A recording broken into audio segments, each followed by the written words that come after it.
देवेंद्र फडणवीस यांच्यासोबत बैठक होणार आहे। आपण पाहतोय या ठिकाणी मोठ्या संख्येने या वाहतूक कोंडी झालेली आहे। लोकशाही मराठीवरील आपण ही एक्सक्लुझिव्ह दृश्य पाहतोय।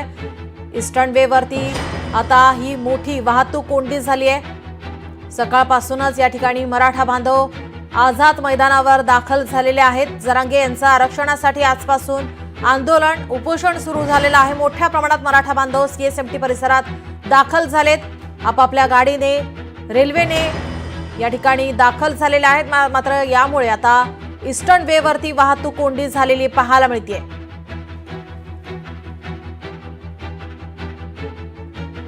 मोठ्या पोलिसांचा बंदोबस्त या ठिकाणी ठेवण्यात आलेला आहे। आझाद मैदान या ठिकाणी जरांगेंसह मोठ्या प्रमाणात या ठिकाणी मराठा बांधव हे उपोषणाला आंदोलनासाठी दाखल झालेले आहेत।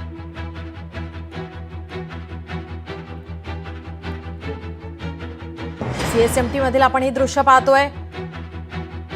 वाहतूक कोंडी या ठिकाणी झालेली आहे। अनेक मराठा बांधव हे रस्त्यावर आपापल्या गाड्या घेऊन या ठिकाणी दाखल झालेले आहेत। मात्र त्यामुळे याचा फटका हा रस्ते वाहतुकीला झालेला पाहायला मिळतोय।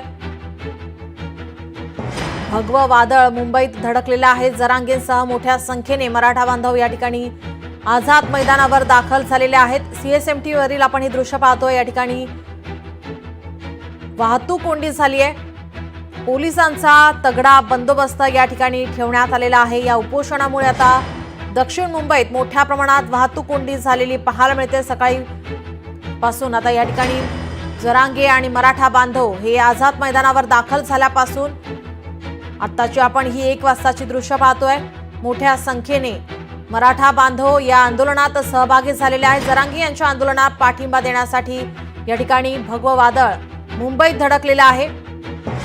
त्यामुळे आता हा रस्ते वाहतुकीला झालेला परिणाम, वाहतूक कोंडी, ट्रॅफिक पोलिसांची आणि पोलिसांची या ठिकाणी दमछाक, मोठ्या संख्येने तगडा बंदोबस्त तैनात करण्यात आलेला आहे। कोणताही अनुचित प्रकार घडू नये यासाठी पोलिसांचा चोख बंदोबस्त। सीसीटीव्हीच्या माध्यमातून सुद्धा या सर्व परिस्थितीवरती आता पोलिसांची नजर आहे। मोठ्या जनसमुदायामुळे सीएसएमटी परिसरात वाहतूक कोंडी झालेली आहे। आताची आपण ही ताजी दृश्य पाहतोय लोकशाही मराठीवर। मनोज जरांगे हे आझाद मैदानावर आंदोलन करतायत, उपोषण करतायत। त्यांच्या या आंदोलनाला पाठिंबा देण्यासाठी मोठ्या संख्येने मराठा बांधव हे आता दाखल झालेले आहेत। आणखीन काही गाड्या सुद्धा या ठिकाणी येण्याची शक्यता। आमचे प्रतिनिधी उमेश करंजकर आपल्यासोबत जोडलेले आहेत। उमेश, आपण पाहतोय मोठ्या संख्येने मराठा बांधव सीएसएमटी परिसरामध्ये आहेत, आझाद मैदानावर सुद्धा पाहायला मिळतात। मात्र यामुळे कुठेतरी वाहतूक कोंडी झाली आहे।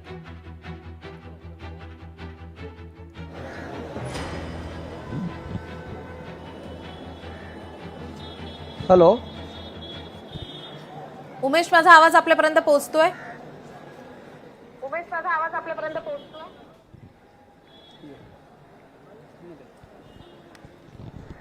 आरक्षणासाठी आजपासून जरांगेंचं आंदोलन हे सुरू आहे। त्यांच्या आंदोलनाला पाठिंबा देण्यासाठी मोठ्या संख्येने मराठा बांधव मुंबईमध्ये दाखल झालेले आहेत। सीएसएमटी वरील आपण ही दृश्य पाहतोय। या जनसमुदायामुळे या ठिकाणी वाहतूक कोंडी झालेली आहे। रस्ते वाहतुकीवरती परिणाम झालेला पाहायला मिळतोय। आपले प्रतिनिधी उमेश करंजकर आपल्यासोबत जोडलेत। उमेश, आपण पाहतोय मोठा जनसमुदाय या ठिकाणी सीएसएमटी वर पाहायला मिळतोय, आझाद मैदानावर सुद्धा पाहायला मिळतोय। मात्र यामुळे वाहतूक कोंडी झालेली सुद्धा पाहायला मिळत आहे। नक्कीच मेघना, सकाळपासूनच हा छत्रपती शिवाजी महाराज टर्मिनस या सगळ्या परिसरामध्ये अशीच परिस्थिती आहे। सकाळी जवळपास 8 वाजल्यापासून हे सगळे आंदोलक मोठ्या प्रमाणात मुंबईत दाखल झाले आणि त्यामुळे ट्रॅफिकची मोठी समस्या झाली। आता मी छत्रपती शिवाजी महाराज टर्मिनसच्या मागच्या बाजूला, म्हणजे जिथून जे फ्लायओव्हर सुरू होतो त्या परिसरामध्ये उभा आहे। तिथून एवढ्या मोठी रांग जी आहे, जवळपास एक अर्धा किलोमीटर पर्यंतची रांग जी आहे ती छत्रपती शिवाजी महाराज टर्मिनसचा जो मुख्य सिग्नल आहे तिथपर्यंत लागलेली आहे। सातत्याने पोलीस प्रयत्न करतायत की ट्रॅफिकला जाणाऱ्या गाड्यांना मार्ग मोकळा करून द्यावा। मात्र जे आंदोलक आहेत ते रस्त्यात आहेत, घोषणाबाजी करतायत। त्याच्यामुळे ज्या ट्रॅफिकच्या समस्या आहेत त्या सकाळपासून सुटलेल्या नाहीयेत। अनेक गाड्या 2-2, 3-3 तास या सगळ्या गर्दीमध्ये अडकलेल्या आहेत। आंदोलनाचा फटका जो या सगळ्या ट्रॅफिकला बसलेला आपल्याला पाहायला मिळतोय। अजून आताही जर सगळी परिस्थिती पाहिली तर पोलिसांच्या हाताबाहेर असलेली आपल्याला पाहायला मिळते. सातत्याने अनाउन्समेंट केली जाते की वाहनांना जागा द्या, वाहनांना जाण्यासाठी जागा करून द्या. मात्र अशा प्रकारे आव्हान करल्यानंतर देखील पोलिसांना सहकार्य होताना दिसत नाहीये आणि आंदोलन जे आहेत ते आंदोलक जे आहेत ते रस्त्यावरतीच आपल्याला आंदोलन करताना दिसतात आणि त्याचा फटका मोठा जो आहे तो आपल्याला बसलेला दिसतोय.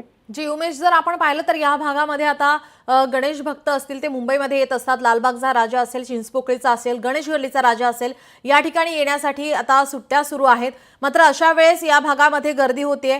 या उपोषणावरती लवकरात लवकर तोडगा काढण्याचा सरकारचा आता प्रयत्न असेल. मोठं आव्हान आता सरकार समोर आहे.